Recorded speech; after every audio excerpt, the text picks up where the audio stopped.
everyone, welcome to another episode by Building Better Brains. Last video I talked about the importance of crawling as well as what activities or movements are important in order to simulate the effects of crawling and how cross-lateral movement is so important for brain development and global learning skills as well as focus, attention, reading ability, and so forth. So I'm not going to go into any more detail about that because I have all that in my previous video. If you missed that, then hop on my YouTube channel or Facebook page and check out the videos to learn more in more detail about why those movements are so important. So the first movement we're going to start with, my little helper here today is Aradia, and she is going to demonstrate the movements as I kind of explain how to do them and make sure they're being done properly. So the first movement is the robot. This is pretty fun.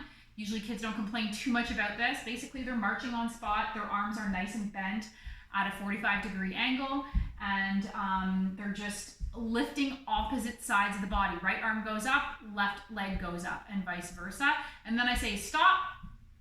She stands nice and tall like a soldier, so it's a great game. Boys really buy into this. You just tell them you're playing soldier. And then you say march. And then she starts again. What we want to look for is that when she restarts, that again, it's the opposite sides going up. Some kids, when they restart, that's a real trick at first. They keep bringing up the left and right at the same time. And that means that we need to strengthen that connection between the left and right sides of the brain. If it's easy, it's still good for them. Don't underestimate that. Just do them regardless. So we've done robot. The next one is cross crawl. This one is phenomenal for simulating the effects of crawling. I should mention crawling, if you have younger children, getting them on the floor and crawling with them is great as well if they will buy into that. But this is very good too. She's touching her left hand to her right knee and vice versa. She could do that with her ankles. She could reach around and do that. She could do it with her shoulder. So I'll get you to do the ankles just to show the different ways that you can do that. Very good. So pretty straightforward, nothing complicated. And again, some kids will have a really hard time doing this. Their core sometimes their whole torso will want to move with the movement. What we want is that just the limbs are moving and that the torso or the core is really nice and sturdy and strong.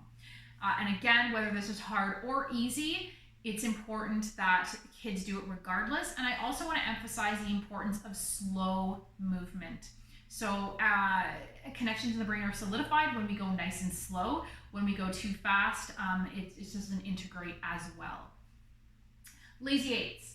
This is one of my favorite exercises, regardless of what's going on. Great for autism spectrum, ADHD, learning disabilities. It improves eye tracking as well as that integration of the left and right hemispheres. So Aradia is basically just making a lazy 8, and she's coming up with her thumb through the middle and then going back down and so forth, and she's tracking that 8 with her eyes. So it really helps not only with improving the tracking, which, believe it or not, is a real struggle for a lot of children, not just those who have visual dyslexia, but also children who have even difficulty making eye contact, as we typically see with autism spectrum. And so she can switch arms. She's going to do that 10 times on one side and then 10 times on the other side. Very straightforward. And again, emphasis on slower movement, not ridiculously slow, but not too fast. So the next exercise, bird dog, we're going to do that first with Aradia on her belly. And all she's going to do, again, lifting opposite limbs, is she is going to be on her belly. Sometimes we do this in yoga, we call it the scissors, and she's lifting her right arm and her left leg and vice versa. And that's great for working the core as well, which if you've seen previous videos and articles of mine, you know how important that is for overall coordination of every other muscle in the body, including the eye muscles. So then Aradia's going to come up onto her hands and knees, and she's going to do something. I'll get you to go sideways, Aradia. And she's going to do something, we sometimes call it bird dog, and there's so many other names as well. But basically, she's on her hands and knees, and she's lifting opposite sides of the body. So she's lifting her right arm and left leg and vice versa. And again, that is a step up from the one she just did, just because it further challenges her balance, which is often compromised in children with problems with being fidgety and attention and focus and so forth. And obviously it helps to integrate those two sides as well as so many other things. The last exercise is the cat-cow. So if the STNR reflex, which I talked about in my last few videos, if that's retained, which is often the case when children do not crawl or do not crawl for long enough.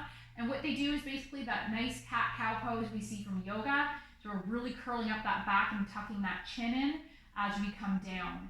And that's basically the 5 main exercises that I have children do in order to integrate the left and right hemisphere of the brain, as well as simulating the effects of crawling and integrating the STNR reflex.